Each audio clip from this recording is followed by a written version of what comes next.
So friends, the next topic in polity is the anti-defection. Okay, we have talked about this anti-defection in many instances, in many chapters. I have talked about this anti-defection, but we are going to see only about this anti-defection in depth. Okay, so anti-defection, it is not present in your constitution. Okay, that is first point. It is brought out by the 52nd Amendment Act of 1985. Okay, it is not present in the constitution, but 52nd Amendment only brought this anti-defection by the 10th schedule. I already told there are some 12 schedules. In that, the 10th schedule is exclusively for the anti-defection. Okay, so the models will be like disqualification, about the exception, deciding authority, rule-making power, and advantage, and the 91st Amendment, which brought out some main changes in this anti-defection and some extra matters we'll see. Okay.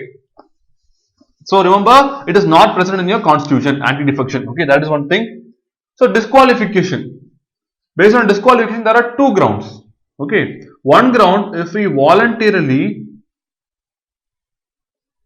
resigns from a party. Okay, so a member, we will take a member X. Okay, he is belonging to a political party A. Okay, a member X belonging to political party A, after getting elected. Okay, after getting elected, he is submitting his resignation letter to the party A that I am resigning from your party, means then that is resignation. Okay, if he voluntarily gives up his membership, okay, membership of the party, then it is what to say? It is defection. Okay, after being elected, if he is resigning, means then it is defection ground. Okay, so I have wrote here voluntarily. So what is this volunteer means? There is something included in this volunteer. If a member belonging to a political party A, ex-member belonging to political party A, if he is criticizing the decisions taken by the party A, okay, if he is criticizing, or if he is what to say, he is saying some abusive words about this party A, or he is strongly supporting the party B, another party, these also come under this voluntary resignation. Okay, that is one ground. And next one is vote or abstain. Okay, if he votes or abstains from voting contrary to the decision taken by the political party, okay, of the concerned political party, will take a common decision. Okay, if a GST bill is coming in the parliament today, means the party A will have a decision that they are going to oppose this GST. Like that, they will take a common decision. Okay, if this member X, who is belonging to party A, if he is having an idea that we will support GST, like that, if he is having an idea difference, means then like that, or if he is voting, okay, party will say that you vote that we are going to reject GST, but that member is voting in favor of GST. Like that, if he is doing some acts contrary to the decision taken by the party, means that also is one of the ground of disqualification. Okay, so another important thing here to clarify here is about your independent member and your nominated member. What is your independent member? A member not belonging to any political party, standing in election and got elected. That is not an independent member. And nominated, we all know, your president is going to nominate and the governor is going to nominate some members to the parliament and the state legislative assembly. Okay, they are known as nominated members. This independent member cannot join any political party after being elected. Okay, an independent member after being elected to assembly or parliament cannot join any political party. If he joins any political party, then that is defection. Next, about the nominated members. All the nominated members within 6 months, they can join any political party. If they want, they can join any political party. For example, if you see Sachin Tendulkar has been nominated to Rajya Sabha. Okay, if he wants to join BJP, means from the date of his induction till the 6 months. Prior to the 6 months, he should join the BJP. Otherwise, after the expiry of the 6 months, if any member is joining any political party, means then it is a ground of defection.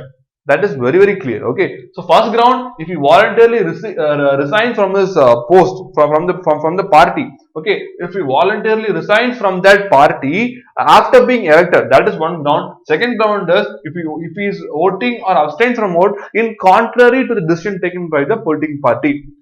So this is also I have told, independent nominated member I have told. Next, about the exception. There are some exceptions to this. So what are the exceptions? We'll see. First exception is what to say, about the presiding officer. and next about the merger. These are the two exceptions given here. Presiding officer, we all know there is a presiding officer for your in Lok Sabha and Rajya Sabha. Presiding officer is there. Okay. Presiding officer nothing but like your class leaders. In your class, you'll be having some class leaders. No. So the member of your class, one of the student is only becoming the class leader. Like that only in parliament also. Okay. One of the member is only becoming the presiding officer. Okay. So when he is elected to the being elected to the post of presiding officer, he usually gives up the membership of that party, and then he will become the presiding officer. Okay, he usually gives up the membership of the party and then he will join that presiding officer post. Okay, if in that ground he is living, you can't apply this defection at all. Okay, he is living the membership of the party, then I'm going to apply defection at all. That is an exception given. Okay, for presiding officer, it is just to add a merit to that post. Okay, next with merger. Split and merger. Okay, if a party, okay, if a political party which is ruling, okay, if he is having some certain number of MLAs, okay, that party is being split, okay, and joining some other party, that is known as merger. Okay, if that party got split into two and if they are joining another party, means that is known as merger. Okay, for this merger you need some 2/3. Okay, you need some 2/3 people. Okay, when 2/3 number of peoples belonging to that political party becomes a merging. Okay, merging with another party means that is only known as merger. Okay, if less than 2/3 means it is not a merger. Okay, only if 2/3 or more than 2/3, if they are coming out of the party and joining another political party, or they are they are creating their own political party, means that is known as merger, and on that ground your defection will not apply. Okay, these are the two exceptions given in your anti-defection 10th schedule. Okay. Next, the deciding authority. Who is the deciding authority? So, who is the deciding authority? Okay. Then, deciding authority for this defection ground.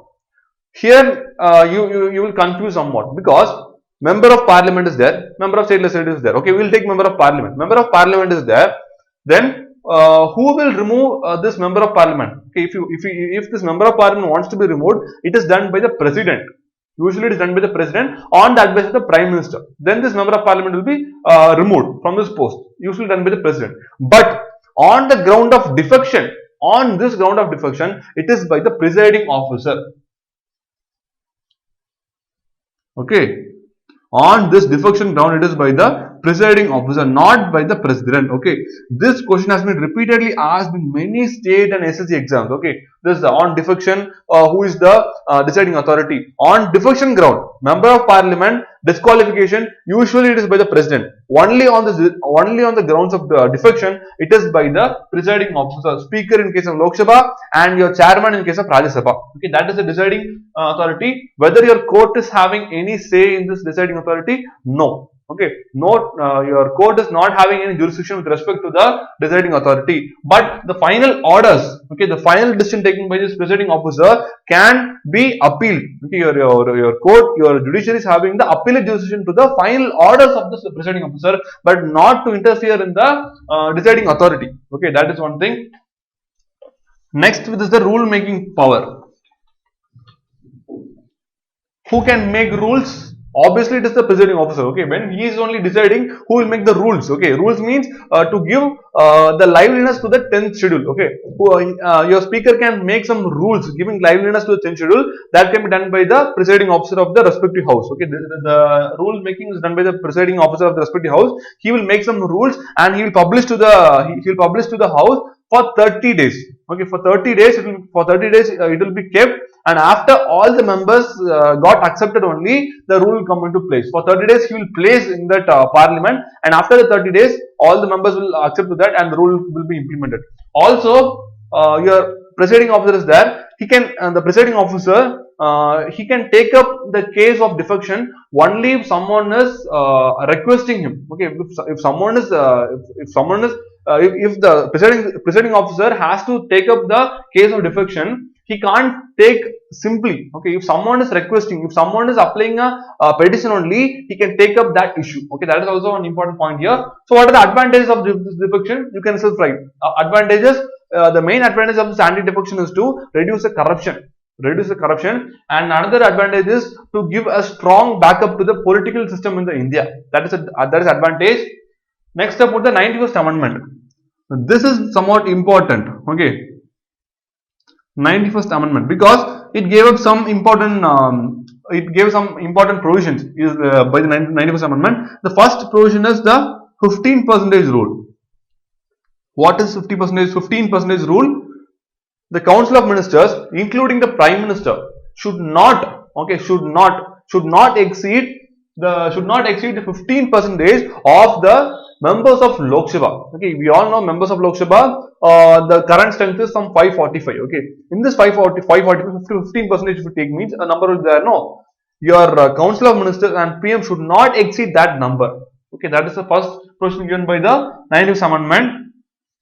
Next, members who got disqualified on the grounds of defection will also get disqualified as a minister.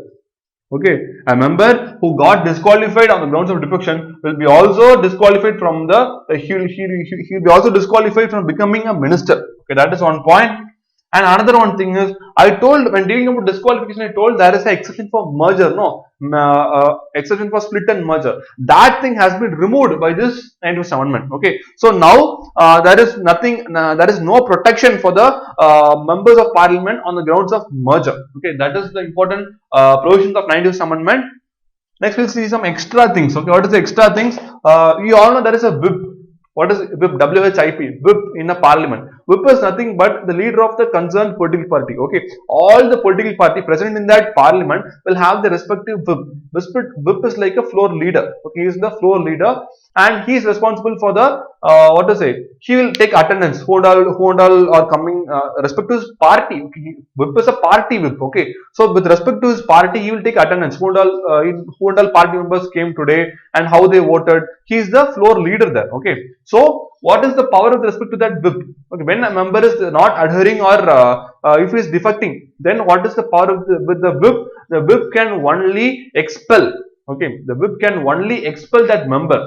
Okay, but he will be disqualified only by the speaker. Okay, the whip, if he comes to notice that some member is defecting the party's principle means, then he will expel that member and he will report to the speaker. Okay, then the speaker or chairman, then the speaker or chairman will disqualify that member. Okay, so the whip can only expel. On the other hand, your presiding officer will only disqualify the member. Okay, that is with respect to whip. And next, what happens to this disqualified member on the grounds of defection? Nothing will happen. He will join some other political party and he can contest in elections. Okay, so there is no bar that he cannot contest in election. He can contest in election from another party, because naturally he can't be in that party. No, so he can go to another party and he will contest the elections. Okay, so that is the end of this anti-defection. I am closing the anti-defection here. One thing to be noted here is that anti-defection is not present in the Constitution. It has been created by the 52nd Amendment Act. The 10th schedule is entirely consisting of the anti-defection only. Okay, so thank you.